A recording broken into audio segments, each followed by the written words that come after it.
अच्छा जी, देखें, it doesn't matter कि किसी भी कंपनी के अंदर ब्रांडिंग चाहे कितनी ही अच्छी क्यों ना हुई हो, लेकिन अगर उस कंपनी के अंदर डिस्ट्रीब्यूशन अच्छी नहीं है तो नो डाउट कि वो ब्रांड या वो प्रोडक्ट फेल हो जाएगा। ठीक है, तो कंपनी के अंदर यानी कि किसी भी ब्रांड को सक्सेसफुल करने के लिए, किसी प्रोडक्ट को सक्सेसफुल करने के लिए सिर्फ ये चीज़ ज़रूरी नहीं है कि उसकी ब्रांडिंग बहुत अच्छी होनी चाहिए, बल्कि ये चीज़ भी बहुत ज़रूरी है कि उसकी डिस्ट्रीब्यूशन, उसकी जो अवेलेबिलिटी है उसको भी कंपनी मेक श्योर करवाए। अच्छा, पिछली क्लासेस के अंदर हमने कुछ एग्जांपल्स इससे रिलेटेड ली थी, जिसके अंदर हमने ओए होए को लिया था कि ओए होए की ब्रांडिंग बहुत अच्छी थी, प्रोडक्ट भी अच्छी थी, लोगों ने पसंद करी, लेकिन चूंकि कंपनी अवेलेबिलिटी को मेक श्योर नहीं कर सकी। कंपनी अवेलेबिलिटी को मेक श्योर क्यों नहीं कर सकी? क्योंकि डिस्ट्रीब्यूशन चैनल वीक था। या अब हम पिछली क्लास में देख चुके हैं कि दो मसल्स होते हैं कंपनी के, एक होता है उसका ब्रांडिंग का मसल और दूसरा उसका होता है डिस्ट्रीब्यूशन का मसल। तो डिस्ट्रीब्यूशन का मसल्स चूंकि वीक था, जिस तरह आपकी दो टांगें हैं, आप बिल्कुल इस तरीके से समझ लें कि कंपनी की भी दो टांगें हैं, एक टांग है उसका ब्रांड और दूसरी टांग है उसकी डिस्ट्रीब्यूशन। तो अगर मैं कहूँ कि आपकी एक टांग बहुत स्ट्रांग है, बहुत ज़बरदस्त है, बहुत अच्छा परफॉर्म करती है, लेकिन दूसरी टांग में आपके घुटने में चोट है या उसमें फ्रैक्चर आया हुआ है, तो आप मुझे बताएं कि आप दौड़ सकते हैं? आप चल भी नहीं सकते। ठीक है, तो इसी तरीके से एक कंपनी के अंदर एक बैलेंस होता है ब्रांडिंग और डिस्ट्रीब्यूशन के दरमियान। अगर ये बैलेंस आउट हो जाता है तो वो प्रोडक्ट क्या हो जाती है, ये समझें कि वो ब्रांड जिन दो पाँव से दौड़ रहा होता है, वो दो पाँव ब्रांडिंग और डिस्ट्रीब्यूशन होता है। ब्रांडिंग बैकअप करता है डिस्ट्रीब्यूशन को, डिस्ट्रीब्यूशन बैकअप करता है ब्रांडिंग को।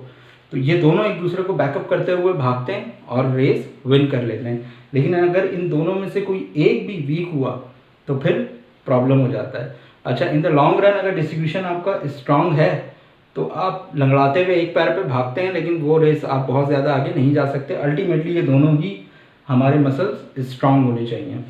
इसकी एग्जांपल जैसे हमने डिस्कस करी ओए होए की, नॉकआउट वाले ब्रांडिंग बहुत अच्छी करते हैं लेकिन डिस्ट्रीब्यूशन अच्छी नहीं कर पाते।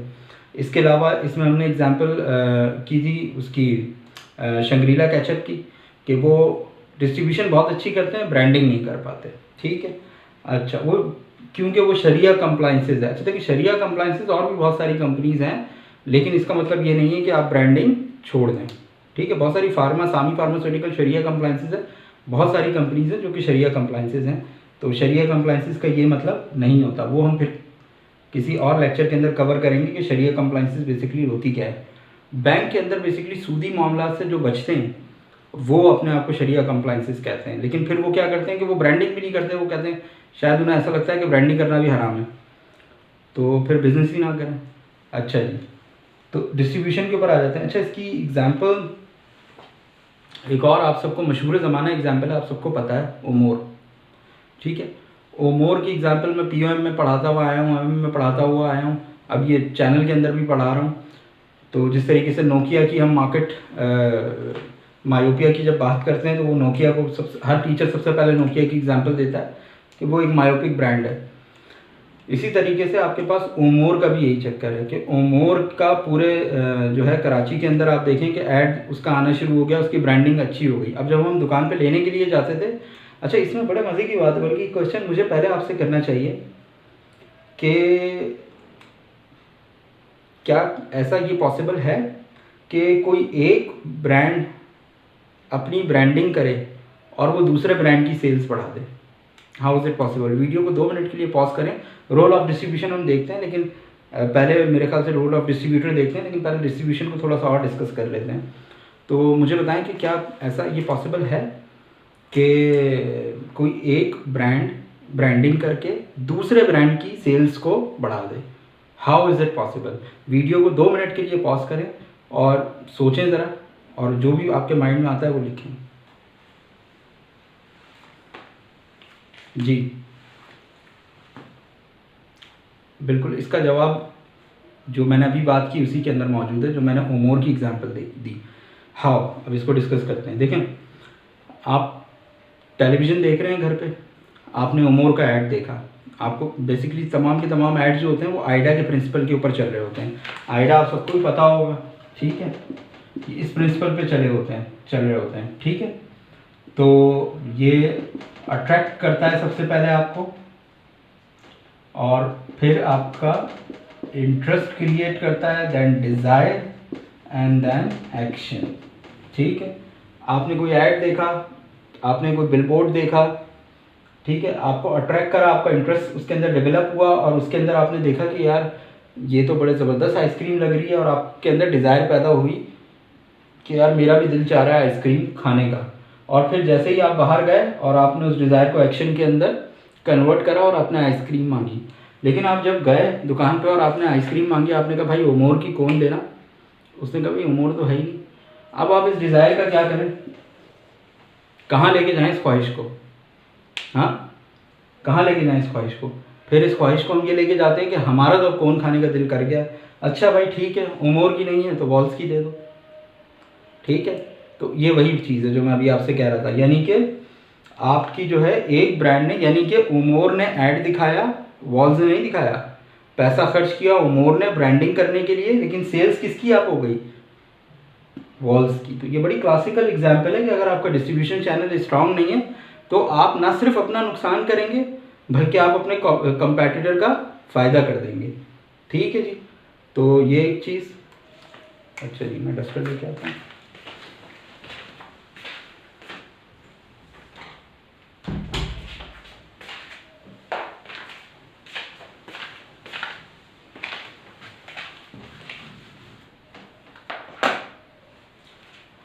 अच्छा जी, अब रोल ऑफ डिस्ट्रीब्यूटर को हम बहुत पहले से डिस्कस करते हुए आ रहे हैं। पिछली हमारी जो वीडियोस हैं वो उनके अंदर हमने काफ़ी सारी चीज़ें डिस्कस की हैं, उन चीज़ों को दोबारा हम रिपीट कर लेते हैं, कुछ चीज़ों को, कुछ नई चीज़ें हम डिस्कस कर लेते हैं। लेकिन ऐसा नहीं है कि तमाम के तमाम रोल्स अभी डिस्कस हो जाएंगे इस लेक्चर के अंदर, ऐसा पॉसिबल नहीं है। तो जाहिर सी बात है सारी चीज़ें मेरे माइंड में भी नहीं रहती हैं, तो कुछ चीज़ें जो अभी माइंड में हैं वो डिस्कस हो जाएंगी। ठीक है, और फिर बाकी चीज़ें, अच्छा बहुत ज़्यादा अगर मैं डिस्कस करूँगा तो आपके लिए भी बोरिंग हो जाएगा, तो एक हद तक इसको डिस्कस करेंगे और फिर उसके बाद छोड़ देंगे। उसके बाद फिर थ्रू आउट द सेमेस्टर जैसे जैसे लेक्चर्स आते रहेंगे तो और मज़ीद चीज़ें आपको एक एक करके पता चलती रहेंगी। इसमें और ज़्यादा अगर आपको जानकारी चाहिए तो जो आपके साथ मैंने शेयर की है पीपीटी, ठीक है, जो फर्स्ट पीपीटी आपके साथ शेयर की थी जो काफ़ी बड़ी है, उसमें जाके देखें, उसके अंदर हेडिंग है रोल ऑफ डिस्ट्रीब्यूटर और डिटेल के अंदर काफ़ी सारी चीज़ें उसमें डिस्कस की हुई हैं, उसको लाजमी देखिएगा और उसमें से अगर कुछ समझ में ना आए तो फिर आप मुझसे पूछ सकते हैं। अच्छा जी, हम डिस्कस करते हैं रोल ऑफ डिस्ट्रीब्यूटर। सबसे पहला रोल तो आप मुझे बताएंगे क्या होता है रोल? सबसे पहला रोल जो होता है डिस्ट्रीब्यूटर का वो क्या होता है?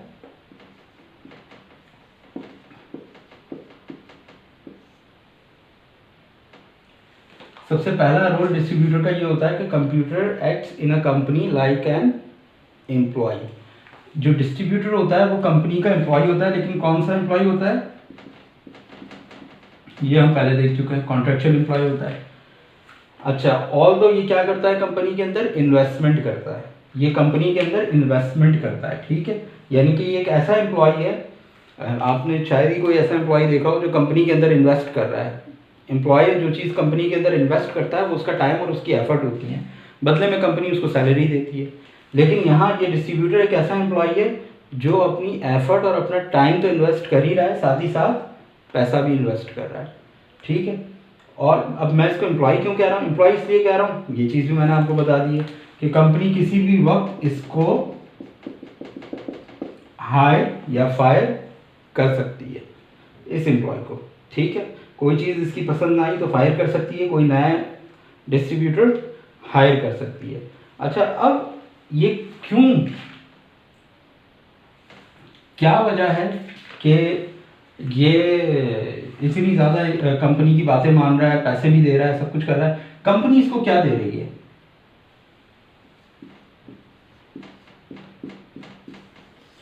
ये है वो बला जिसकी वजह से डिस्ट्रीब्यूटर जो है वो कंपनी का एम्प्लॉय बनने पे मौजूद है। ये है ROI, रिटर्न ऑन इन्वेस्टमेंट, यानी कि जो भी कंपनी के अंदर ये डिस्ट्रीब्यूटर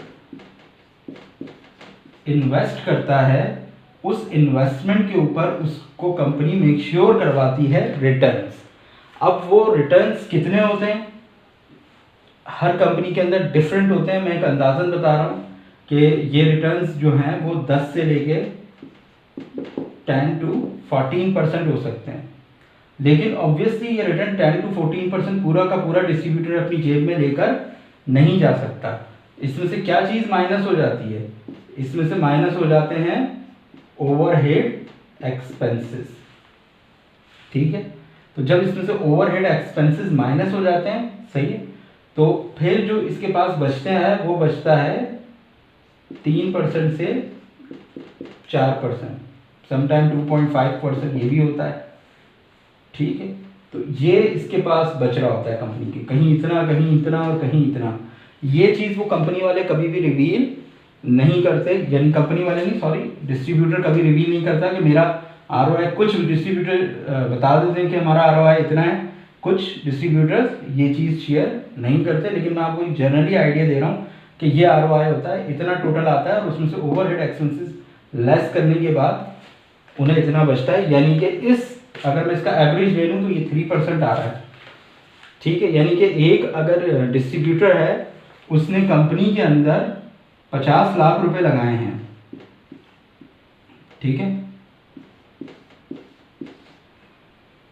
ये हो गया जनाब 50 लाख रुपए अगर लगाए हैं, तो उसको इस पे कितना कमाने को मिलेगा, उसको 1.5 से 2 लाख कमाने को मिल जाएंगे। ठीक है, तो ये चीज़ होती है जनाब, ये डिस्ट्रीब्यूटर इसके ऊपर काम कर रहा होता है। अच्छा, अब एक डिस्ट्रीब्यूटर के पास कोई एक क्लाइंट नहीं होता, यानी कि ये एम्प्लॉयमेंट अजीब है कि एक साथ वो 10 कंपनीज में काम कर सकता है। अब लेकिन उसकी शर्त क्या होती है, वो शर्त भी समझ लेते हैं। वो शर्त ये होती है कि एक डिस्ट्रीब्यूटर एक साथ अपने पास 5 कंपनीज का माल रख सकता है, लेकिन शर्त क्या है कि वो क्या नहीं होने चाहिए, कंपैटिटर नहीं होने चाहिए। ठीक है जी, कंपैटिटर मतलब फॉर एग्जांपल हम ये बात कर लेते हैं, वैसे ऐसा होता नहीं है, पेप्सी और कोक का अलग मैंने आपको समझाया था, बॉटल्ड सिस्टम है, लेकिन अभी आपको समझाने के लिए बता रहा हूँ कि अगर पेप्सी का माल रखा है तो कोक का नहीं रख सकता, कंपैटिटर है।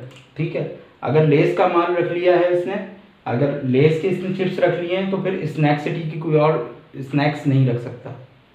ठीक है, क्योंकि इसके पास लेस का पड़ा हुआ है, लेस में जो है पोटैटो चिप्स और non potato chips, PC NPC दोनों होते हैं। तो फिर अब ये लेस का जो कंपैटिटर है वो स्नैक सिटी है, तो स्नैक सिटी का सामान ये अपने पास नहीं रख सकता। ठीक है, हिलाल की कपकेक रख सकता है, क्योंकि लेस का कोई कपकेक नहीं है। तो आप समझ रहे हैं, अगर इसने अपने पास एरियल रखा हुआ है तो ये सर्फ एक्सेल नहीं रख सकता, अगर सर्फ एक्सेल रखा हुआ है तो एरियल नहीं रख सकता। यानी कंपैटिटर, ये चीज़ क्लियर हो गई कि कंपैटिटर का माल ये अपने पास नहीं रख सकता। ठीक है जी, ये कुछ पॉइंट्स हैं, क्लियर हो गए। अच्छा, ये ओवरहेड एक्सपेंसेस क्या क्या होते हैं ये भी हम आगे देखते हैं।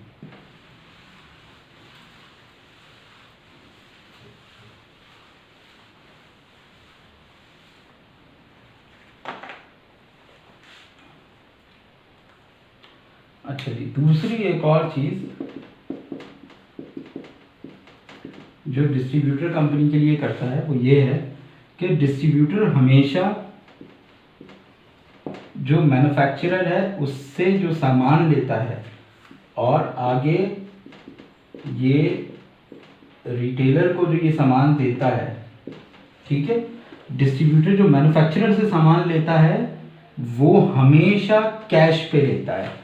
कंपनी जो है वो 100% कैश पे माल देती है।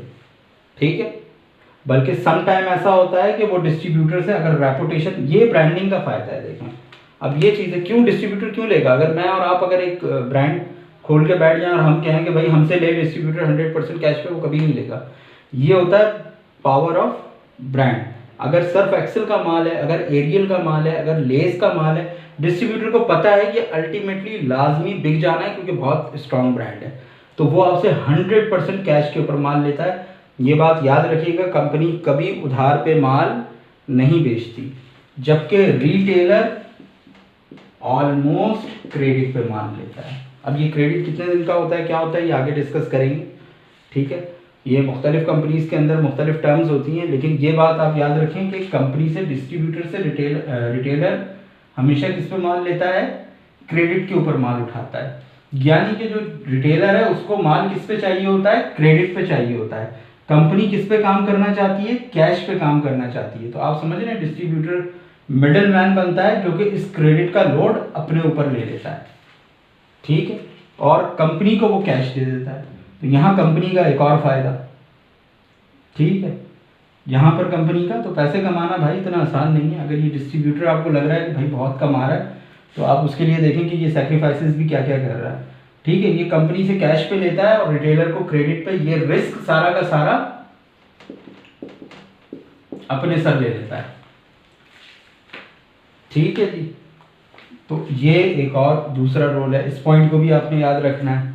अच्छा जी, कौन सा पॉइंट अब हमारे पास रह गया?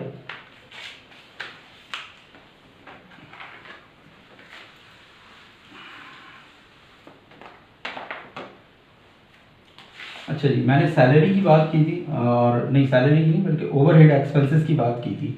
अच्छा, वो ओवरहेड एक्सपेंसेस क्या होते हैं?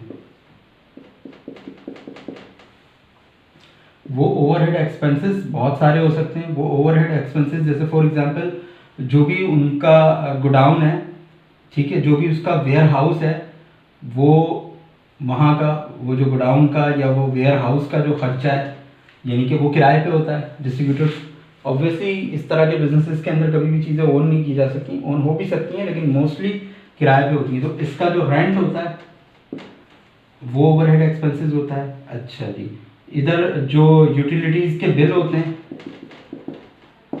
वो यानी कि जब आपने कोई गोडाउन खोला है, कोई वेयर हाउस है आपका, तो उसके अंदर उस गोडाउन के अंदर बिजली का बिल भी आएगा। बिजली भी यूज़ करेंगे आप, गैस भी यूज़ करेंगे आप, पानी भी यूज़ करेंगे, तो हो सकता है आपके पास लैंडलाइन भी हो, तो वो सारी यूटिलिटीज़ का बिल भी आपने ही पे करना होता है। अच्छा, फिर प्लस क्या होता है कि वहाँ पे आपने कोई गार्ड भी रखा होगा, बल्कि गार्ड भी रखे होंगे, ठीक है, उनका एक्सपेंस हो गया। इसके अलावा आप वहाँ पर आपके पास कोई एक टी बॉय भी होगा जो चाय वगैरह का बंदोबस्त करता होगा, कोई दो चार और छोटे मोटे भी होंगे, वो उनका खर्चा भी फिर आपने ही देना है। कोई सफाई करने वाले होंगे, उनका खर्चा भी आपने देना है। ठीक है, तो इस तरह से ये तो खर्चे इसके हो गए। अच्छा, इसके अलावा और कौन से खर्चे हैं बताएं, और कौन से खर्चे हैं? सबसे बड़ा खर्चा तो आपने देखा ही नहीं यहाँ पे, लॉजिस्टिक। अरे भाई, ये जिन गाड़ियों के ऊपर सामान पहुँचा रहा है वो उन गाड़ियों का खर्चा। अब वो गाड़ियाँ भी डिस्ट्रीब्यूटर ने ओन नहीं की होती, वो उसकी अपनी नहीं होती, वो भी किराए की होती। कुछ डिस्ट्रीब्यूटर की भी होती हैं समटाइम, यानी कि जो उनके पास फ्लीट होती है, इसको फ्लीट कहते हैं। जितनी भी फ्लीट है उसके पास, फॉर एग्जांपल उसके पास 13 सुजुकियों की फ्लीट है, ठीक है, तो हो सकता है कि वो 13 की 13 सुजुकियाँ उसकी ना हो, उसमें से 5 सुजुकियाँ उसकी अपनी हो, 8 सुजुकियाँ उसने भी किराए पे उठाई हुई हों। अच्छा, फिर वो सुजुकी का खर्चा। अच्छा, अगर अपनी भी है तो डेप्रिसिएशन एक्सपेंस तो निकल रहा है, डेप्रिसिएशन कॉस्ट तो निकल रही है ना उसकी, तो डेप्रिसिएशन लगेगा अगर अपनी है, और अगर किराए की है तो किराया निकलेगा। ठीक है, प्लस फिर वो जो गाड़ी होगी वो पेट्रोल से चलेगी, तो उसका पेट्रोल का खर्चा, फिर उसमें ऑयल डलेगा, उसका ऑयल का खर्चा, फिर उसकी मेंटेनेंस होगी, उसकी मेंटेनेंस का खर्चा। अच्छा, क्या वो गाड़ी खुद ब खुद चलेगी? नहीं, ड्राइवर चलाएगा, ड्राइवर का खर्चा। ठीक है, बात समझ रहे हैं? तो इस तरीके से आप देखें, आप खुद अंदाज़ा लगा सकते हैं कि कितने ओवरहेड एक्सपेंसेस होते हैं। ठीक है, ये दूसरे एक्सपेंसेस मैंने डिस्कस करे लॉजिस्टिक के, आपके एक वेयर हाउस के थे।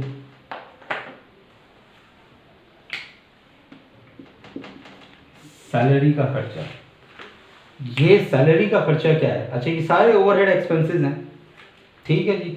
अच्छा, उसमें से ये हो सकता है कि आप बोलेंगे सर वो पेट्रोल तो ओवरहेड एक्सपेंसेस कैसे? ओवरहेड एक्सपेंसेस हमेशा फिक्स में आता है, वेरिएबल कॉस्ट में नहीं आता, फिक्स कॉस्ट में आता है। ठीक है, तो वो तो सर निकलेगी गाड़ी तो फिर होगा, देखिए गाड़ी तो निकलेगी ही, ठीक है। अच्छा, अगर गाड़ी का किराया है, गाड़ी का डेप्रिसिएशन है, वो तो हो गई, गाड़ी खड़ी रहे या ना जाए किराया आपको देना पड़ेगा। पेट्रोल में थोड़ा बहुत कम ज़्यादा हो सकता है। अच्छा, अब सैलरी की क्या बात है, ये ऐसे समझ में नहीं आएगी। इसके लिए हमें थोड़ा सा हायरार्की को समझना पड़ेगा कि हायरार्की किस तरीके से होती है कंपनी की। ठीक है जी। अच्छा, मैं एक बड़ा जर्नल सा और रफ सा बना रहा हूँ, ये ना हो कि आप ये लेके कल को निकल जाए मार्केट में और तलाश करेंगे भाई ये तो फिट कहीं बैठ नहीं रहा। ठीक है, ये जर्नल्स है, ये आप समझ लेंगे तो बाकी सारी हायरार्कीज़ आपको समझ में आ सकती हैं। तो कंपनी में जो सबसे टॉप पोजीशन पे होते हैं जनाब, वो होते हैं लेट्स सपोज CEO होते हैं, ठीक है, उनके नीचे समटाइम MD होते हैं, मैनेजिंग डायरेक्टर होते हैं। मैनेजिंग डायरेक्टर के अंडर में डिफरेंट डायरेक्टर्स होते हैं, ठीक है। जैसे फॉर एग्जांपल एक आपके फाइनेंस के डायरेक्टर हो गए, एक आपके मार्केटिंग एंड सेल्स के डायरेक्टर हो गए, ठीक है जी, एक आपके HR के डायरेक्टर हो गए, सिंपल मैंने बनाया। अच्छा, अब हमें तो मार्केटिंग एंड सेल्स के जो डायरेक्टर हैं वो उनका देखना है, उनके अंडर में जो होंगे वो फॉर एग्जाम्पल अब कंट्री सेल्स। अच्छा, इसके अंदर अब मार्केटिंग का भी अलग होगा, मैं मार्केटिंग को अभी नहीं डिस्कस कर रहा हूँ, मैं सिर्फ सेल्स को डिस्कस कर रहा हूँ। ठीक है, हो सकता है कोई कंट्री सेल्स मैनेजर हो, ठीक है, डिफरेंट कंट्रीज के। फिर कंट्री सेल्स मैनेजर के अंडर में, यानी कि ये पूरे मुल्क की देख रहे हैं, इनके अंडर में हो सकता है RSM, रीजनल सेल्स मैनेजर, और डिफरेंट RSMs हो सकते हैं। ठीक है, RSM के अंडर में ASM, एरिया सेल्स मैनेजर। ठीक है जी, एरिया सेल्स मैनेजर के अंडर में टेरिटरी मैनेजर हो। ठीक है, ये भी बहुत सारे हो सकते हैं। ठीक है, RSM के अंडर में भी बहुत सारे ASM होते हैं। टेरिटरी सेल्स मैनेजर के अंडर में जो होता है वो होता है आपके पास, इसके बहुत सारे नाम होते हैं, आप इसको किसी भी नाम से पुकार सकते हैं, लेकिन इसको हम कहेंगे ऑर्डर बुकर। ठीक है, ऑर्डर बुकर होता है, इसको हम यहाँ पर जो है वो TSO भी कहते हैं, टेरिटरी सेल्स ऑफिसर। ठीक है, ये टेरिटरी सेल्स ऑफिसर जो है, ये ऑर्डर बुकर, ये रिपोर्ट करता है टेरिटरी मैनेजर को, टेरिटरी मैनेजर रिपोर्ट करता है area sales manager, area sales manager regional sales manager, और वो कंट्री सेल्स मैनेजर को रिपोर्ट करता है, और फिर वो जो डायरेक्टर होता है सेल्स मार्केटिंग का उसको रिपोर्ट करता है, और ये फिर MD को, और फिर ये CEO को। ये हायरार्की थोड़ी बहुत चेंज भी हो सकती है, लेकिन ऑलमोस्ट ये हायरार्की होती है। तो यहाँ तक तो बात आपको समझ में आ रही है। ठीक है जी,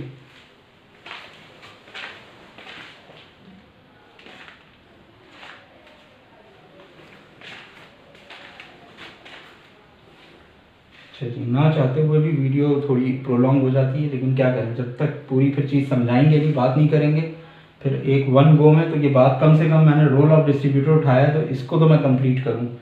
तो बीच में से अगर मैं वीडियो को स्प्लिट करूँगा तो फिर वो एक जो रिदम चल रहा होता है वो टूट जाएगा। तो थोड़ा सा इसको बर्दाश्त करें, लंबी हो गई ये वीडियो, लेकिन अभी इसको समझ के हम ख़त्म करते हैं बस। इसीलिए मैंने कहा था कि अगर मैं सारे रोल डिस्कस करने बैठ गया तो ये शायद 3 घंटे की वीडियो बन जाएगी, जो सबके लिए नाकाबिले बर्दाश्त होगी। ठीक है, अच्छा, अब जो मैं बात आपको यहाँ पे रोल ऑफ डिस्ट्रीब्यूटर का सर क्या जिक्र है, ये तो आपने हायरार्की बना दी, बिल्कुल यहाँ पर जिक्र है। देखें, अब मज़े की बात यह है कि आप खुद भी जब फील्ड में जाएंगे तो आप देखेंगे ये फॉर एग्जांपल अगर मैं बात कर रहा हूँ कि ये जो पूरी की पूरी हायरार्की है ये लेस की है, तो यहाँ पे समटाइम ये जो TSO बेचारा आता है ये कोई इतना ज़्यादा काबिल पढ़ा लिखा आदमी नहीं होता, ये समटाइम ग्रेजुएट और समटाइम इंटर पास होता है। ठीक है, अगर ग्रेजुएट भी होता है तो आप सोचेंगे कैसा ग्रेजुएट होता है, बस ये वैसा ही होता है। ठीक है, तो अब ये जब कंपनी को ज्वाइन करता है, ये लेस के डिस्ट्रीब्यूशन सेंटर को ज्वाइन करता है, तो आपको ये लग रहा है कि लेस की पूरी हायरार्की है, ये लेस की पूरी हायरार्की नहीं है, लेस की हायरार्की यहाँ तक है। ठीक है, यानी कि ये है लेस की हायरार्की, ये लेस की हायरार्की में नहीं आते। फिर ये किसकी हायरार्की में आते हैं, ये आते हैं ये डिस्ट्रीब्यूटर में, यानी कि ये सारे के सारे जो लोग हैं वो तो एम्प्लॉय हैं किसके, लेस के, लेकिन ये जो एम्प्लॉय है वो किसका है, डिस्ट्रीब्यूटर का है। समटाइम यहाँ पे जो TSO ऑर्डर बुकर आता है वो समझता है कि मैं लेस का एम्प्लॉय हूँ, वो लेस का एम्प्लॉय नहीं है, लेकिन अगर वो अच्छा काम करेगा, वो क्वालिफाइड होगा, वो अपने आप को प्रूव करेगा, तो एक दिन वो इस हायरार्की को जम करके वो कहाँ पर आ जाएगा, जैसे ही उसकी फर्स्ट प्रमोशन लगेगी और वो ऑर्डर बुकर से टेरिटरी मैनेजर बनेगा तो वो लेस का एम्प्लॉय बन सकता है, ये चांस उसके पास है। ठीक है जी, तो ये चीज़, अब ये समटाइम ऑर्डर बुकर को खुद नहीं पता होता कि मैं किसका एम्प्लॉय हूँ, वो समझता है कि मैं कंपनी का एम्प्लॉय हूँ, मगर वो कंपनी का एम्प्लॉय नहीं है। अब वो कंपनी का एम्प्लॉय क्यों नहीं है, क्योंकि इसकी जो सैलरी होती है वो कौन देता है, डिस्ट्रीब्यूटर देता है। ठीक है, इसको जो हायर करता है वो कौन करता है, डिस्ट्रीब्यूटर करता है। अच्छा, डिस्ट्रीब्यूटर इसके मशवरे से करता है, टेरिटरी मैनेजर ही बेसिकली हायर अपने पास करता है, लेकिन असल में जो है पेरोल पे जिसके होता है, ये टीएसओ जिसके पेरोल पे होता है, वो पेरोल डिस्ट्रीब्यूटर का होता है, वो पेरोल लेस का नहीं होता। ये पॉइंट समझना बहुत ज़रूरी है। तो ये बिल्कुल इनसाइट्स हैं, ठीक है। ये आपको कहीं किताब में लिखे हुए नहीं मिलेंगे, ये किसी आपको नेट के ऊपर किसी वीडियो में आपके पास नहीं मिलेंगे। तो इन बातों को बहुत अच्छी तरह समझ लेना और हाथ के हाथ इसके नोट्स बनाते चले जाना। ये मत सोचना कि ये नेट पे पड़े हुए हैं, ये आज पड़े हुए हैं, हो सकता है मैं कल को ये अपने चैनल से वीडियोस उड़ा दूँ। अगर ये मुझे फील हुआ कि स्टूडेंट जो है वो इस बेस पे काम नहीं कर रहे हैं कि यार सारी वीडियोस पड़ी भी तो है नेट पे, एक साथ उठाएंगे और एग्ज़ाम से 4 दिन पहले देख लेंगे। वैसे तो खैर मेरा वो पैटर्न ही नहीं है, लेकिन मैं ये वीडियोस में आपको बता दूं कि किसी भी वक्त, क्योंकि एडमिन मैं ही हूँ इसका, मैं किसी भी वक्त सारी वीडियोस उड़ा दूंगा, ठीक है। तो आपके पास जब वीडियो है, अच्छा इसको डाउनलोड करके मत रखिएगा खुदा कि आप डाउनलोड करके रख लें, आप कहेंगे ठीक है सर अब आप उड़ा दें, ठीक है जी। तो मैं ऐसे नहीं उड़ाऊँगा, आपको बता के उड़ाऊँगा। तो बहरहाल तो इस चीज़ का ज़रा ख्याल रखिएगा कि इसको हाथ के हाथ समझ लें। वैसे भी आप फर्स्ट गो में जो चीज़ समझ में आती है वो फिर दोबारा आप देखेंगे तो आपको थोड़ा सा वो होगा कि यार मैं पहले तो देख चुका हूँ ये चीज़, ठीक है। लेकिन फिर भी मैं आपसे कहूँगा कि जब तक आपको ये बात समझ में नहीं आती, वीडियो को एटलीस्ट आप 2 दफ़ा देखें, 3 दफ़ा देखें, जितनी दफ़ा भी देखें, ये बात आपके दिमाग में चली जाए, ठीक है जी। ये समझ में आ गया। अब एक और चीज़ इसके अंदर, अभी मैंने कहा कि इस ऑर्डर बुकर को जो सैलरी है वो डिस्ट्रीब्यूटर देता है, लेकिन सिर्फ डिस्ट्रीब्यूटर नहीं देता, ठीक है। ये जो मैन्युफैक्चरर है, ठीक है, ठीक है, ये जो मैन्युफैक्चरर है, ये मैन्युफैक्चरर या ये जो मेन जो लेज है आपके पास, ठीक है, ये लेज भी इसको सैलरी देता है। अब ये चीज़ भी है कि अगर फील्ड में जाएंगे तो आप पता चलेगा आपको कि आप किस ब्रांड में जाते हैं, आप वहाँ पता करेंगे। ये चीज़ बहुत अच्छी तरह समझ लें। दोबारा आपको वहाँ पूछना है कि सर डिस्ट्रीब्यूटर कितना % सैलरी का शेयर करता है और मैन्युफैक्चरर कितना % शेयर करता है। मैंने जो आपको कहा था कि ये मैन्युफैक्चरर छोड़ता नहीं है। अब आप देखें मैन्युफैक्चरर जो है उसने किस तरीके से डिस्ट्रीब्यूटर को काबू में किया हुआ है कि जो डिस्ट्रीब्यूटर का एम्प्लॉय है, ठीक है, इस चीज़ को अच्छी तरह समझें, जो डिस्ट्रीब्यूटर का एम्प्लॉय है उसका जो बॉस है वो मैन्युफैक्चरर का एम्प्लॉय है। दोबारा रिपीट करते हैं, जो डिस्ट्रीब्यूटर का एम्प्लॉय है उसका जो बॉस है वो मैन्युफैक्चरर का एम्प्लॉय है, ठीक है। यानी कि ये वो करेगा जो ये कहेगा, ठीक है। तो अल्टीमेटली आपने देखा कि ये डिस्ट्रीब्यूटर अल्टीमेटली जो है वो कंपनी के अंडर में आ गया, एक तरीका। दूसरा ये कि ये पूरी की पूरी सैलरी इसके साथ शेयर नहीं करता, ये भी सैलरी में से पार्ट शेयर करता है। फॉर एग्जांपल हो सकता है कि सैलरी में से जो डिस्ट्रीब्यूटर दे, यानी कि जो एम्प्लॉय की फुल सैलरी बन रही है, ये डिस्ट्रीब्यूटर है, ये मैन्युफैक्चरर है, ठीक है, और ये एम्प्लॉय है। अब हो सकता है कि इसकी सैलरी में से जो डिस्ट्रीब्यूटर है वो 60% शेयर करे और रिमेनिंग 40% मैन्युफैक्चरर शेयर करे। हो सकता है डिस्ट्रीब्यूटर 80% शेयर करे और मैन्युफैक्चरर 20% शेयर करे। ये भी हो सकता है कि डिस्ट्रीब्यूटर 40% शेयर करे और मैन्युफैक्चरर 60% शेयर करे। It can very. अब ये वेरी किस बेसिस पे करता है? ये वेरी करता है आरओआई के बेसिस पे, ठीक है। वो कैसे?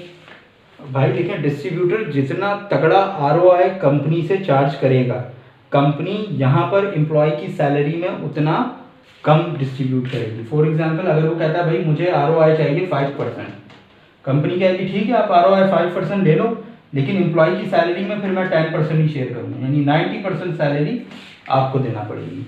अगर वो कहता है कि नहीं ठीक है भाई मैं जो है वो 3% ले रहा हूँ, तो वो 3% लेगा तो मे बी पॉसिबल कि डिस्ट्रीब्यूटर 60% और फिर ये 40% शेयर करे, ठीक है जी। तो ये किस बेस के ऊपर ये जाता है ये भी आपको समझ में आ गया। आरओआई जितना तगड़ा होगा मैं तो उतना ही ज़्यादा आपका जो मैन्युफैक्चरर होगा, जो कंपनी होगी, वो उतना कम डिस्ट्रीब्यूट करेगी एम्प्लॉय की सैलरी के अंदर, और जितना आरओआई कम लेंगे उतना ज़्यादा डिस्ट्रीब्यूट करेगी। तो भाई ये कुछ रोल ऑफ डिस्ट्रीब्यूटर्स हैं, इसमें से कुछ क्वेश्चंस हैं तो फिर आप लोग मुझे बताएं, तो फिर इसको डिस्कस करते हैं। ये काफ़ी सारी चीज़ें मेरे ख्याल से डिस्कस हो गई हैं, वीडियो भी काफ़ी लंबा हो गया। तो फिर नेक्स्ट टॉपिक के साथ नेक्स्ट वीडियो में आते हैं। Thank you.